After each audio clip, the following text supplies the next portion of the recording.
Nongeye kubasuhuza abakunzi ba Iwacu TV show. Wewe wakanda subscribe nawe utarakanda subscribe, munsi ngo waje ko wakanda subscribe. Iki ni cyo gihe ngo waje ko wakanda subscribe. Ndagira ngo rero sindi mvuga menshi cyangwa ngo ninde makoni. Uyu munsi nabazaniye ibintu byiza cyane hano kuri skin zanyu. Muri kwawe na moto, izi ni moto nyinshi cyane. Izi moto rero muri kwawe hano kuri skin zanyu, izi moto ziri kugurishwa.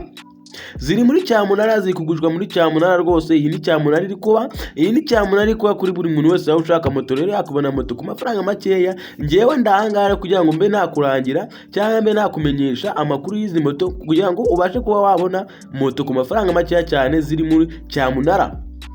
Izi moto rero ziri hano ubu ndagira ngo uyu munsi turi ku itariki 11 rero ejo kuwa mbere ku itariki 12 niho cyamunara izafungurwa.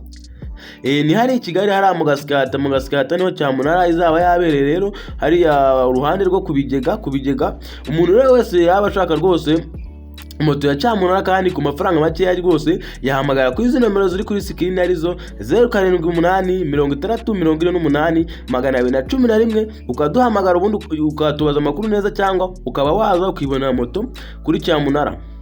Rero sinkubesha rwose izi moto ziri kugurishwa ku mafaranga 300 kuzamura rwose uribona moto ku mafaranga make. Urumva ko 300 nagara amafaranga menshi. Rero rwose waje ushaka moto cyangwa ukaba ushaka kumenya amakuru abirambuyeho, hamagara kuri zino nomero nana kuri screen zawe ubundi ubashe kuba waza ubundi tube twakwera moto kuri cyamunara. Rero si ibyo gusa nagira ngo nkubwire ngo ngewe ndakubwiza ukuri yuko rwose dufite moto zirakomeye. Izi moto ibyangombwa biba byuzuye, uraza tukabiguhijya tukaguha moto yuzuye neza ifite ibyangombwa byose. Ubaye ukeneye rero nta handi hantu wabasha kuba wabonera moto kuri cyamunara, hamagara kuri izo nomero ziri kuri screen yawe ubundi ubashe kuba watuvugisha tukwihere moto nziza ikomeye. Ni karibu nejo ku itariki 12 mu gasikata muzabanguke. Ni karibu.